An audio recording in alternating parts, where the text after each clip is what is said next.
Hi friends, welcome to Safa shares. நான் இன்றைக்கி வந்து ஓட்ஸ், டேட்ஸ் அண்ட் நட்ஸ் இந்த 3 வச்சு ஒரு ஐஸ்கிரீம் பண்ணியிருக்கேன் வீட்டில். ரொம்ப சிம்பிளான மெத்தட் தான்.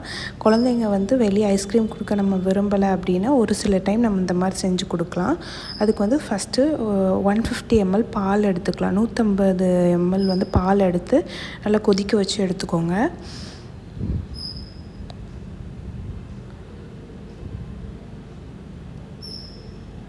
அப்புறம் இன்னொரு பிளேட்டில் வந்து நம்ம என்னெல்லாம் எடுக்க போகிறோம் இதுக்குன்னா வந்து ஒரு கப் அளவு ஓட்ஸ் எடுத்துக்கோங்க. அப்புறம் 10 to 15 பாதாம் எடுத்துக்கலாம்.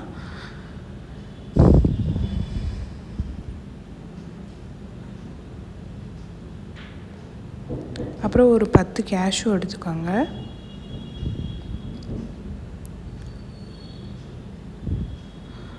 இப்போ இதை வந்து இன்னொரு பவுலில் ட்ரான்ஸ்ஃபர் பண்ணிவிட்டு அதில் வந்து இன்னொரு 8 டேட்ஸ் வந்து நம்ம எடுத்துக்கலாம்.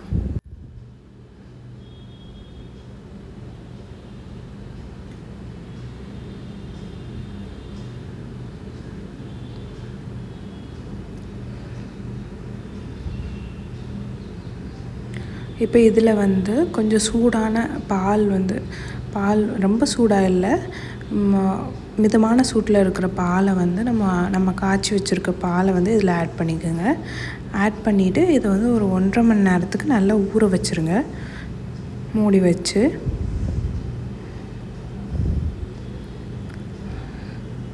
இந்த வீடியோ உங்களுக்கு பிடிச்சிருந்தா கண்டிப்பாக சப்ஸ்கிரைப் பண்ணுங்கள். 1.5 மணி நேரத்துக்கு அப்புறம் இந்த மாதிரி தான் கொஞ்சம் நல்லா திக்காக ஊறிடும். இதை வந்து ஒரு மிக்ஸி ஜாரில் வந்து ட்ரான்ஸ்ஃபர் பண்ணி நல்லா ஸ்மூத்தாக அரைச்சி எடுத்துக்கோங்க.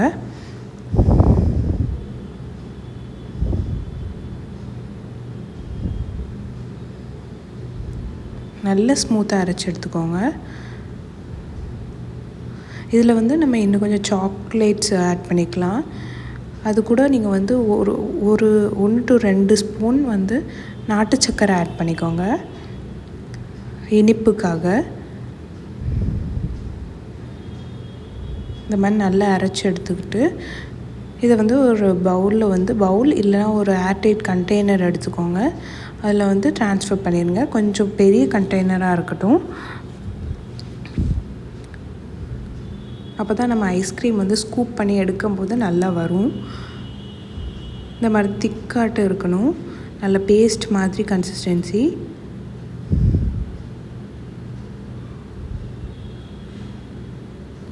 இந்த வீடியோ உங்களுக்கு பிடிச்சிருந்தா கண்டிப்பாக உங்கள் ஃபேமிலி அண்ட் ஃப்ரெண்ட்ஸ் எல்லாருக்குமே ஷேர் பண்ணுங்கள், லைக் பண்ணுங்கள். ட்ரை பண்ணி பார்த்துட்டு கமெண்ட் பண்ணுங்கள். இந்த மாதிரி நல்ல ஈவன் பண்ணிக்கோங்க. அப்புறம் வந்து இன்னும் கொஞ்சம் சாக்லேட்ஸ் இதில் வந்து நம்ம கிரேட் பண்ணிக்கலாம். நான் வந்து சும்மா டைரி மில்க் சாக்லேட் எடுத்திருக்கேன். நீங்கள் வந்து சாக்கோ சிப் எதுனாலும் யூஸ் பண்ணிக்கலாம்.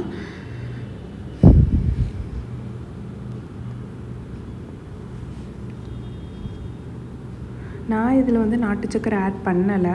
டேட்ஸு அதுவே எனக்கு வந்து நார்மலாக ஒரு சீரான இனிப்பாக இருக்கும். நாட்டு சக்கரை ஆட் பண்ணால் கொஞ்சம் கரெக்டாக இருக்கும். எனக்கு இது போதும்னு ஆட் பண்ணல. இந்த மாதிரி கொஞ்சம் சாக்லேட்ஸ் போட்டுக்கலாம்.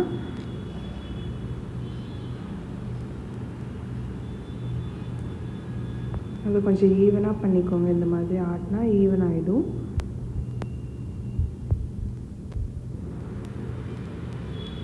இதை வந்து ஒரு 7 to 8 மணி நேரம் ஃப்ரீசரில் நல்லா ஃப்ரீஸ் பண்ணிக்கோங்க. ஃப்ரீஸ் பண்ணிவிட்டு எடுத்தால் நம்ம ஐஸ்கிரீம் ரெடி. இந்த மாதிரி தான் இருக்கும். இதை வந்து நல்ல நம்ம ஒரு குழிக்கரண்டி வச்சு நல்ல ஒரு ஸ்கூப், இல்லைன்னா உங்கள்கிட்ட ஐஸ்கிரீம் ஸ்கூப் இருந்தால் எது வச்சனாலும் நீங்கள் நல்லா ஸ்கூப் பண்ணி எடுத்துக்கிட்டு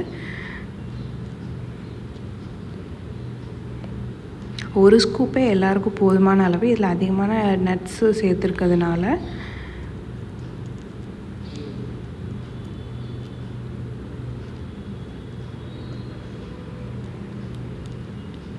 நம்ம ஐஸ்கிரீம் ரெடி ஆகிடுச்சு.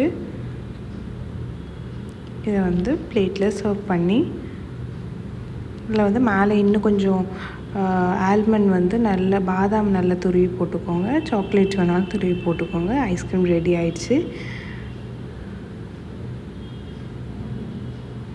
கண்டிப்பாக வீட்டில் ட்ரை பண்ணி பாருங்கள். ஓட்ஸு எல்லாமே வந்து நல்லது தான்.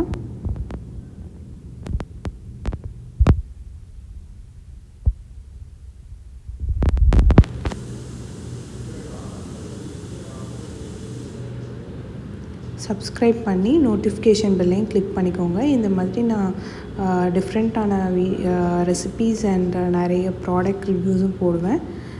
தேங்க்ஸ் ஃபார் வாட்சிங்.